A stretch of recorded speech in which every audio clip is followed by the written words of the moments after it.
Payday 2's skill system has evolved a fair bit over its almost 9-year lifecycle, with options like Graze completely expanding upon a playstyle and changing how the game can be played. But one thing has remained constant. Some skills absolutely suck. Others fall by the wayside slightly undeservedly, and today's video is going to hone in on both sets of underused options within the game. Hell, maybe Overkill will see this and make some minor adjustments to those useless skills, or more likely they'll just buff snipers again or something.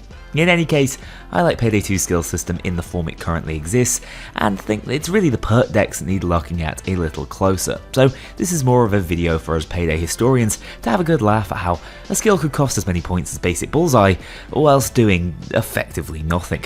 Let's get into it.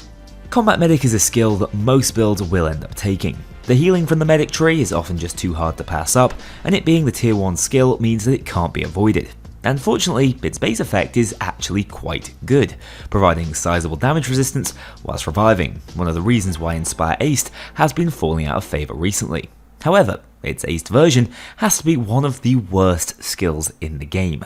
First of all, with Berserker being such a frequently used skill, players will often prefer to be revived at a lower health point for that increased damage, meaning it's one of the few skills that can actually be frustrating to play alongside. But to make matters worse, that 30% increased health it offers generally amounts to very little actual protection on harder difficulties, and with how much healing is already in the game, will often go unnoticed. Decks like Grinder and Hacker already do a much better job, and at this point, many of the best playstyles in the game don't even rely on their health pool anyway. Moving through the Mastermind tree, we next stumble upon Combat Medic, another tier 1 skill which has an incredibly underwhelming aced variant. 0.5 damage absorption per hostage held up to a max of 8 means that we will take 4 less damage from any instance we receive. Sadly, absorption as a stat has been horrendously power crept out of the meta, bearing in mind the most common enemy on death sentence, the heavy SWAT, will deal 225 damage to you at all ranges. To be honest, bringing that down to 221 is not going to make a lick of difference. Obviously, this makes a much larger difference on lower difficulties, but the second issue I take with it is how awkward and situational it is. On many of the more modern maps, we'll only find 1 or 2 hostages, which can obviously be lost over the duration of a heist, meaning we're seldom even getting the most out of this painfully underpowered skill. The Sharpshooter tree just about gets away with it from me here. That's probably because it's my favourite skill tree in the game, but even so, skills like ammo efficiency or stable shot aced are ones I generally try to avoid. They do, however, have some niche value on specific builds, so let's not pick on them too much here. In Enforcer, the Shotgunner tree is a similar story to Sharpshooter. It's actually a very powerful tree, even after all the shotgun nerfs. But something about Far Away just doesn't sit right with me. It's generally designed for more of that long-range slug round shotgun playstyle, which feels pretty much outclassed in every which way. But I do like the idea of it somewhat facilitating a style of play, even if that style is a little innately rubbish. A for effort, D for execution. Outside of very specialised setups, this is 9 points I will always avoid. Transporter Aced is actually a fairly important skill, even though it doesn't look great on the surface. Whilst the basic version is excellent for bag-heavy heists, I generally avoid acing it out on most loud builds. However, when you're creating a stealth setup and have quite a few skills left over, luxuries like these are worth grabbing. Increased bag movement speed is certainly useful to have on many of the game's stealth heists, Shadow Raid being one that really stands out. In fact, you can actually create a strange anarchist stealth build with the lightweight ballistic vest to actually compete with the movement speed of Yakuza whilst moving loot around. Not something I'm recommending, but still a somewhat interesting interaction. This one has to fall into the underrated category, at least for stealth. Saw Massacre is a product of the playstyle it promotes being entirely unviable. Reading what it does, it sounds like it would be cool on paper and turn the over 9000 saw into a functional primary weapon. But in truth, it's purely a gimmick for meme builds. If Overkill decided to allow the saw to pick up ammo when used aggressively, it may have more value. But as it stands, this would be 9 points invested into a weapon that can only get a few kills before being entirely useless. If it's any indication, this skill wasn't even worthy of being used in my no shooting run. The only time I could imagine it having any actual use. As we shift the focus over to Technician, I've decided to not pick on the sentry gun skills today. They just about get a pass as they buff an underused playstyle which at least finds a place within the holdout game mode. Personally, I don't think sentries should only be viable for builds that fully commit to almost all of these skills, which is a balancing issue overall, but they're not exactly what I would categorize as useless skill options. Hardware Expert Aced, on the other hand, is really poor. For reference, higher up in the tree at Kickstarter, we can get double that 10% auto restart chance for drills at the exact same point cost. This is just a horrible place to spend 3 points if you ask me. I'm not even all that fond of Kickstarter as a skill in general, but at least it feels like better economy than this poor excuse for an RNG buff.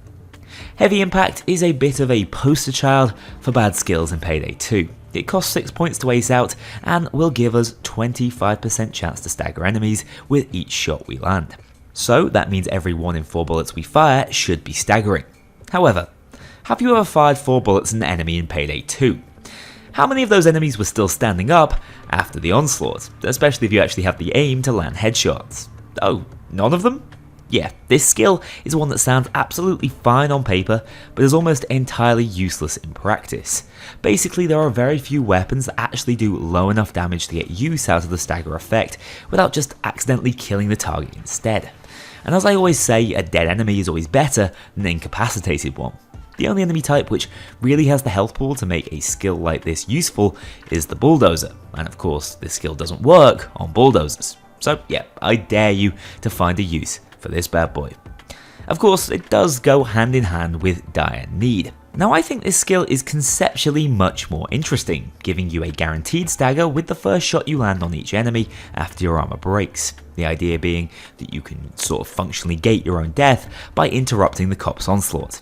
But once again, just shoot to kill. This skill costs 3 more points than Heavy Impact, has only marginally more application, and could be replaced by a skill that lets you deal critical damage 30% of the time, or virtually doubles your damage. Honestly, it's not a hard equation for you to weigh up. And sadly, within Artful Dodger, it just keeps getting worse. Sneaky Bastard is a skill that I used to use because I was a lemming and dodge good, right? But if you actually take a look at the investment, it's simply not worth the points, and probably exists as the largest noob trap in the game. Not only is this skill made worse by being at the top of a tree, which we've already established to be full of underpowered options, it's also just underwhelming for what it costs. 10% dodge really isn't all it's cracked up to be. The only time I'll grab this skill these days is if I'm running a very high concealment build and can easily get to less than 5 detection risk, meaning it's only a 4-point skill instead of 12. Like I've already said, I could spend 3 points less on 30% crit chance, which is an inherently better stat to have than those measly 10 points of dodge. Moving on to second wind aced, there's been a real trend of tier 1 skills aced variants being god awful, but this is an underused skill that I actually find to have some potential. Being able to communicate and time that 30% increased movement speed with your entire team can be excellent for pushing objectives or making breaks. I know builds tend to focus on looking after number 1, but as a supportive co-op skill, I do actually think it gets unfairly overlooked at times. Finally, we move over to Fugitive. Trigger Happy is a top tier pistol skill in the Gunslinger tree, however the ace version feels very poorly conceived. Most pistols have more than a high enough fire rate to just leverage the 2-second damage buff when firing consecutively. To make matters worse, it doesn't even work when hot swapping to a secondary weapon like Overkill Ace does. Really, this is just a relic of an old skill rebalance, which after Trigger Happy was initially buffed, became surplus to requirements. Don't waste your points on it. The Revenant Tree is kinda strange at best, fairly useless at worst, but at least you can see what most of its skills are getting at. Sadly, Up You Go Aced doesn't make sense in any build. Skills that activate on death or rely upon a successful revive are always a bit tenuous in their use, but this one feels like Combat Medic's more selfish older brother, instead allowing you to revive with 40% more health every time. At least the health gain is consensual this time, so it won't be impacting other players. But I've hopefully already explained why that much health doesn't make a lot of difference, and healing is so prevalent in the game that it shouldn't be necessary. The melee playstyle is another that I've always found to be fairly underdeveloped, but Knockdown really takes the cake as far as pointless mechanics are concerned. Martial Arts Aced gives us more of that useless stat. Instead, we could just use those points to increase our melee damage and confirm the kill. Once again, dead is better than fell over in Payday 2. The thing is, when Knockdown was power crept by guaranteed crowd control effects like the buzzer's tase, this skill was made even more superfluous. Counterstrike is a skill that I imagine makes it into very few serious builds. The base effect isn't actually entirely worthless, bearing in mind just how much damage and disruption being meleeed can cause. Of course, it's difficult to use and time properly, enemies are never predictable in when they're going to melee you, but being able to avoid these damage spikes occasionally, whilst also knocking your foe to the ground or interrupting them, is a little underrated in my opinion. Don't forget you can even use this on bulldozers. The ace version on the other hand just sucks entirely. If you have the time to start charging your melee swing after becoming aware of a cloaker, you probably also have the time to shoot them in the face instead. Once again, the buzzer can also easily interrupt cloaker charges without costing 9 skill points to use, making this skill slightly redundant. Although, this is one of the few on the list that I don't think I'd change much about, except for maybe making it an instant kill on cloakers. I like that it's designed as a direct counterplay skill and do find the overall effect quite satisfying. So it's bad, but it's the good kind of bad. Brilliant for meme builds. Speaking of builds that don't quite cut the mustard, this right here is what I imagine to be the worst skill setup in Payday 2, without cheating and using skills that you can't actually make any use out of. Give this a go if you too want to suffer. Sounds like pretty fertile ground for a challenge run if you ask me. With all that said, I'd love to hear your thoughts on my list. Am I underrating some of these skills? Have I picked on some of your favourites? Or am I being too DSOD elitist? And also, what do you think could be done to balance these skills in line with the more meta-relevant options? I'm hoping Overkill seriously evolves its RPG elements in Payday 3 so that skills create far more specialised playstyles, particularly outside of loud combat.